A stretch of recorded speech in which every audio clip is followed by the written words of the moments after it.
नमस्कार दोस्तों, स्वागत है आपका फिर से मेरे चैनल एलोफीलिया में। जैसा कि हमने जर्नल साइकोलॉजी स्टार्ट किया हुआ है, ठीक है, उसमें हमने अभी तक बहुत सारी बेसिक चीज़ें पढ़ी हैं, जर्नल चीज़ें पढ़ी हैं, जिसमें हमने central nervous system last topic में कवर किया था। सेंट्रल नर्वस सिस्टम हमें पता है कि it is made up of now brain and spine. आज हम बात करेंगे पेरिफेरल नर्वस सिस्टम की।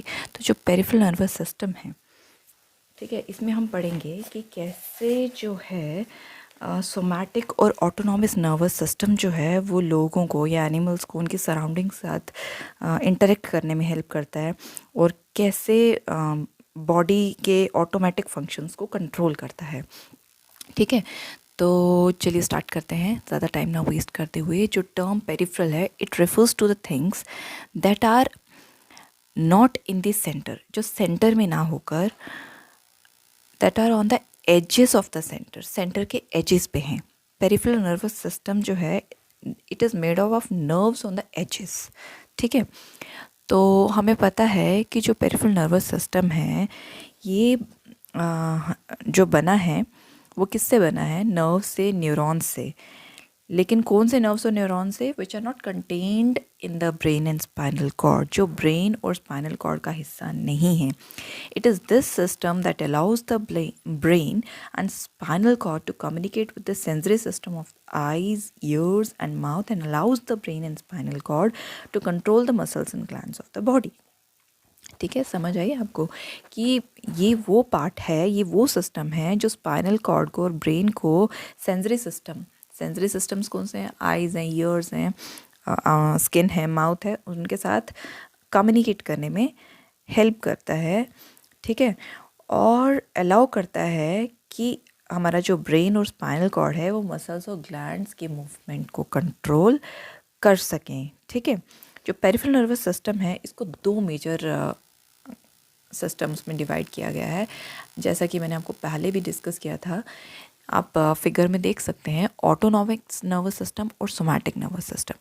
Autonomic everybody understands, automatically regulates glands, internal organs and blood vessels, जिसमें प्यूपल का डायलेशन आता है, डाइजेशन आता है एंड ब्लड प्रेशर आता है। ठीक है, ये ऑटोनॉमिक नर्वस सिस्टम। जबकि सोमैटिक नर्वस सिस्टम जो है, जो सोमैटिक नर्वस सिस्टम है, ये क्या कैरी करता है? सेंसरी इन्फॉर्मेशन और कंट्रोल करता है movement of the skeletal muscles. Autonomic nervous system को आगे हम दो मेजर पार्ट्स में डिवाइड करते हैं, that is parasympathetic division and sympathetic division. Detail में हम बाद में पढ़ेंगे, अभी जस्ट हम एक व्यू ले रहे हैं। तो जो सिंपैथेटिक है, ये किस बॉडी को प्रिपेयर करता है to react and expand its energy in time of stress. In times of stress के टाइम पे बॉडी को अपनी रिएक्ट करने में और अपनी एनर्जी को एक्सपैंड करने में, यूटिलाइज करने में मदद करता है। कौन? सिंपैथेटिक डिवीजन जो है ऑटोनॉमिक नर्वस सिस्टम का। जबकि पैरासिम्पैथेटिक डिवीजन जो है वो कैसे काम करता है?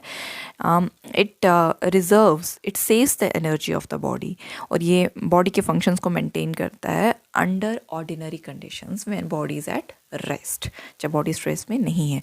दूसरी तरफ अगर हम सोमैटिक नर्वस सिस्टम की बात करें तो ये भी दो पार्ट्स में डिवाइड है, एक सेंसरी सिस्टम है, दूसरा मोटर सिस्टम है, जिसका मैंने आपको पहले भी जिक्र किया था। सेंसरी को एफरेंट ए से डिनोट किया जाता है और मोटर सिस्टम को ई एफरेंट से किया जाता है। सेंसरी सिस्टम क्या करता है? ये मैसेज लेता है कहाँ से?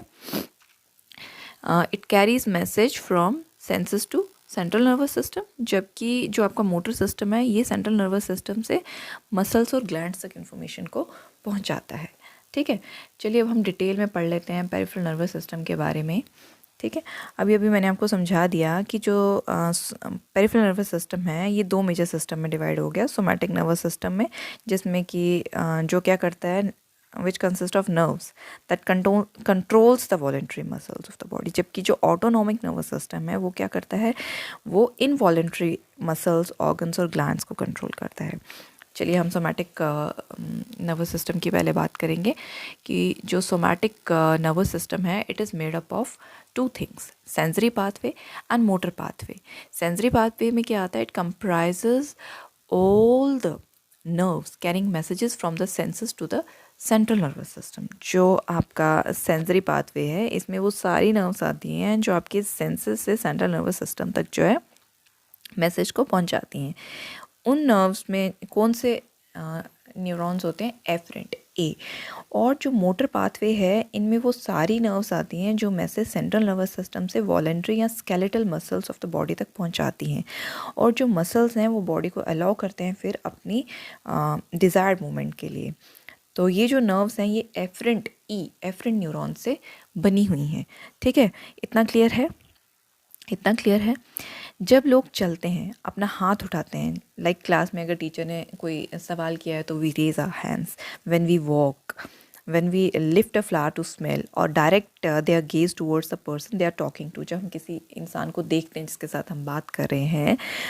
ठीक है, तो ये सारी चीज़ें क्या हैं, ये सब का सब किस में आता है, सोमैटिक नर्वस सिस्टम में आता है। ठीक है, तो अब बात करें, कहते हैं कि जैसा कि हमने डिस्कशन में देखा कि जो स्पाइनल कॉर्ड रिफ्लेक्सेस हैं वो क्या करते हैं, although these muscles are called voluntary muscles, इनको वॉलेंट्री मसल्स कहा जाता है, लेकिन they can move involuntary when a reflex response occurs, वो एज अ इनवॉलेंट्री भी रिएक्ट कर सकते हैं जब एक रिफ्लेक्स रिस्पॉन्स आता है। They are called voluntary because they can be moved at will, वो विल पे मूव करते हैं इसलिए उनको वॉलेंट्री कहा जाता है, बट उनका ये जो मूवमेंट है वो यहाँ तक ही लिमिटेड नहीं है।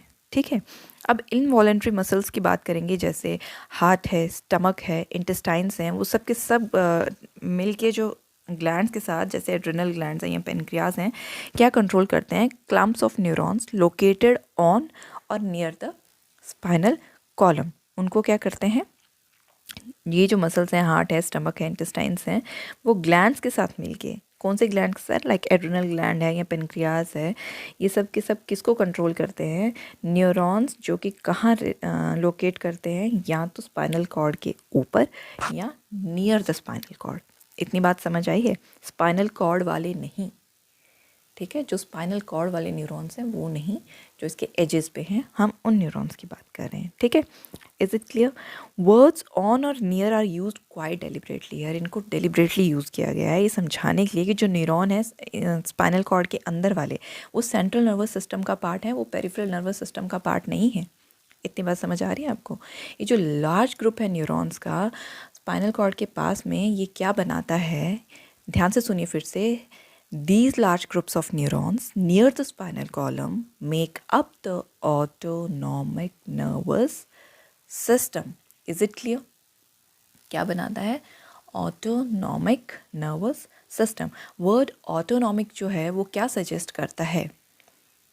क्या suggest करता है? Functions of this system are more or less automatic, which is basically वो है भी सही है। ठीक है, फिर ऐसे सोमैटिक डिवीजन जो है पेरिफेरल नर्वस सिस्टम की, वो क्या कंट्रोल करती है, सेंसेस एंड वॉलेंट्री मसल्स को, जबकि ऑटोनॉमिक डिवीजन जो है वो क्या कंट्रोल करती है, बाकी सब बॉडी की चीज़ों को वही कंट्रोल करती है, लाइक आपके ऑर्गन्स हैं, ग्लैंड्स हैं, इनवॉलेंट्री मसल्स हैं। तो जो ऑटोनॉमिक नर्वस सिस्टम है, as discussed earlier, it is divided into two systems, sympathetic and parasympathetic. ठीक है, तो उसकी मैंने आपको स्कीमेटिक रिप्रेजेंटेशन समझा दी है। तो हम सबसे पहले बात करते हैं सिंपैथेटिक डिवीजन की। माफ़ कीजिएगा, यहाँ मैं आप लोगों को फिर से रिमाइंड कराना चाहूँगी, अपना पेंसिल सब कुछ अपने साथ रखिए, अपने नोट साथ साथ में बनाइए, क्योंकि मैंने सब कुछ नहीं लिखा है तो पढ़ाते पढ़ाते बहुत सारी चीज़ें दिमाग में आने लगती हैं। Kindly note the important points, खासकर जिनको मैं स्ट्रेस दे रही हूँ। ठीक है, तो let's talk about the sympathetic division. जो सिंपैथेटिक डिवीजन है, ठीक है, जो सिंपैथेटिक डिवीजन है, that is primarily located on the middle of the spinal column. ठीक है, कहाँ पे लोकेट करती है, on the middle of the spinal column, running from near the top of the rib cage. कहाँ से शुरू होती है, top of the rib cage से to the waist area, top of the rib cage से to the waist area. It may help to think of the name of these terms. Sympathetic division is in sympathy with someone's emotion. ठीक है, समझ आ रही, किसी के emotion के साथ sympathise होना। इनफैक्ट जो सिंपैथेटिक डिवीजन है, इसको यूजुअली हम लोग क्या कहते हैं, फ्लाइट और फाइट सिस्टम। फाइट और फ्लाइट सिस्टम, क्योंकि because it allows people and animals to deal with all kinds of stressful events. ठीक है, इज इट क्लियर? इमोशंस इन इवेंट्स के दौरान कुछ भी हो सकते हैं, एंगर हो सकता है। द टर्म फाइट और फियर हो सकता है, that's the flight part obviously, और इवन एक्सट्रीम जॉय और एक्साइटमेंट, और इवन एक्सट्रीम जॉय और excitement, yes, even joy can be stressful.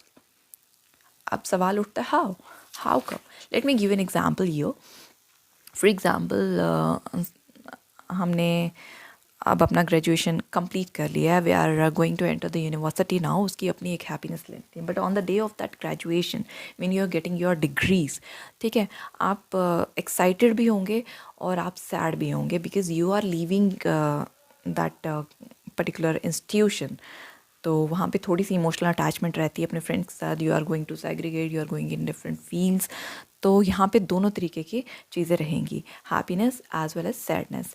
एक और एग्जांपल देके समझाती हूँ. गेटिंग मैरिड, शादी जो है, it's again both, it comprise, it's event of, because it is bringing big changes in your life, new demands, which can be both excitement as well as stressful.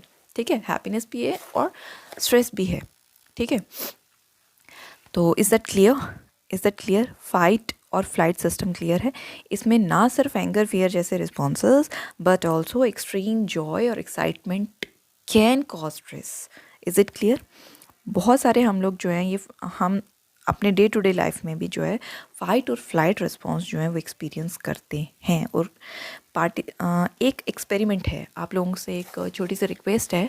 अगर आप Google करेंगे तो वहाँ पे अगर आप डालेंगे फाइट और फ्लाइट एक्सपेरिमेंट, तो आपको उसका PDF मिल जाएगा. आप उसको डाउनलोड करके आप वो क्वेश्चनेयर जो है, वो क्वेश्चनेयर का PDF होगा, डॉक्यूमेंट के फॉर्म में भी है, क्वेश्चनर की भी फॉर्म में है. आप उसको डाउनलोड करके उसको फिल इन करके अपना जो है ये चेक कर सकते हैं कि आप फ्लाई करते हैं कि फाइट करते हैं. ठीक है, इज़ इट क्लियर? ये चीज़ आपको वहाँ से और क्लियर हो जाएगी.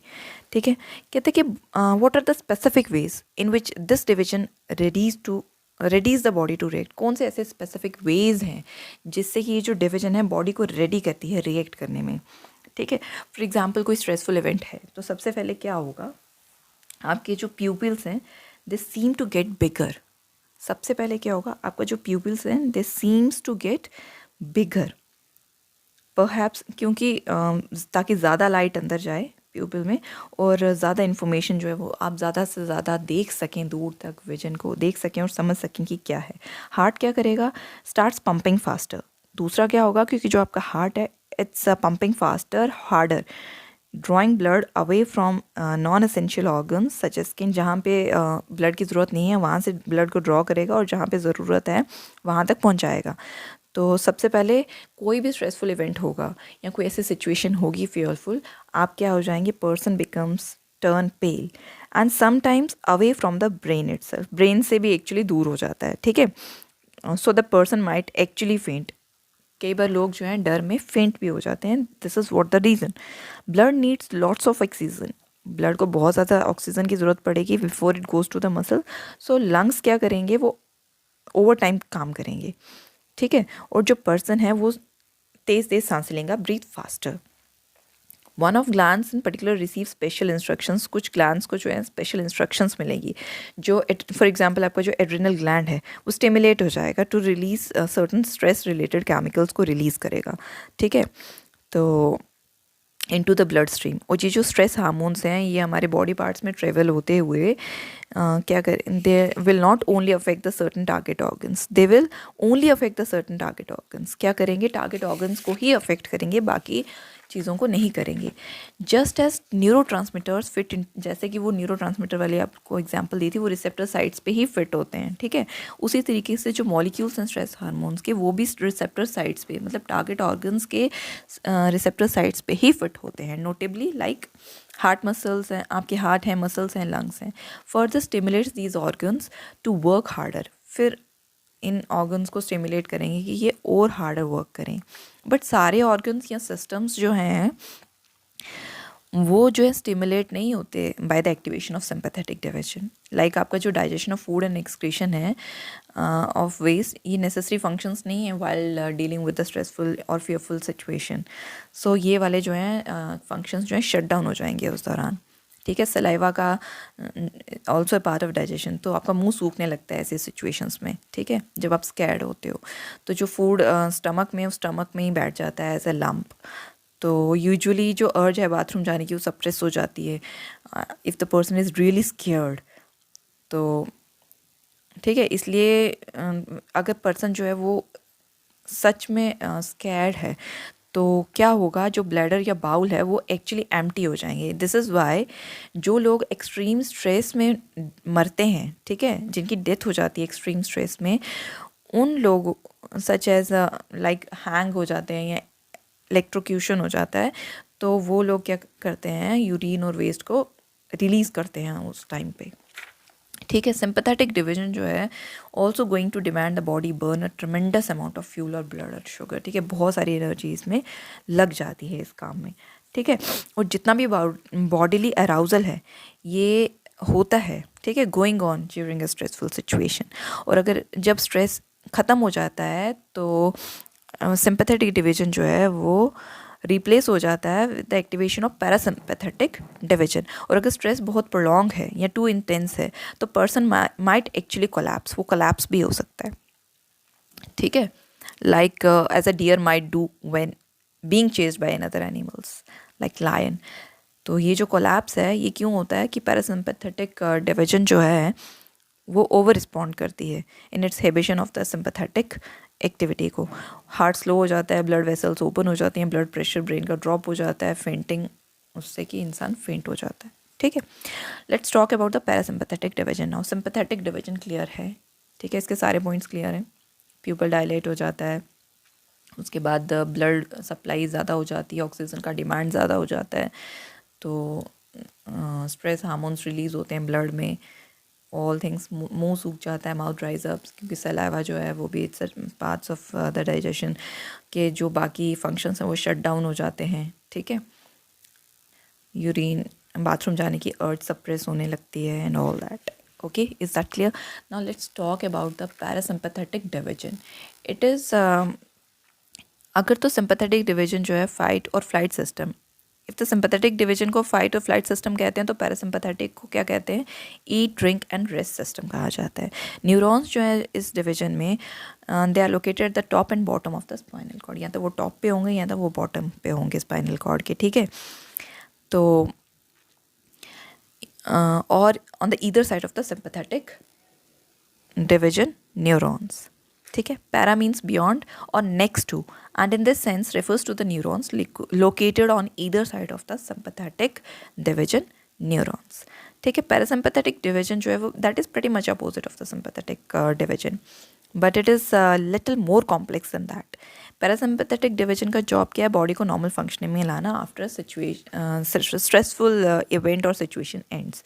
ये हार्ट और ब्रीदिंग को स्लो करेगा, पीपल को कॉन्स्ट्रिक्ट करेगा, डाइजेशन और एक्सक्रीशन को रीएक्टिव कर देगा, एड्रिनल ग्लैंड को स्टॉप होने के लिए सिग्नल करेगा।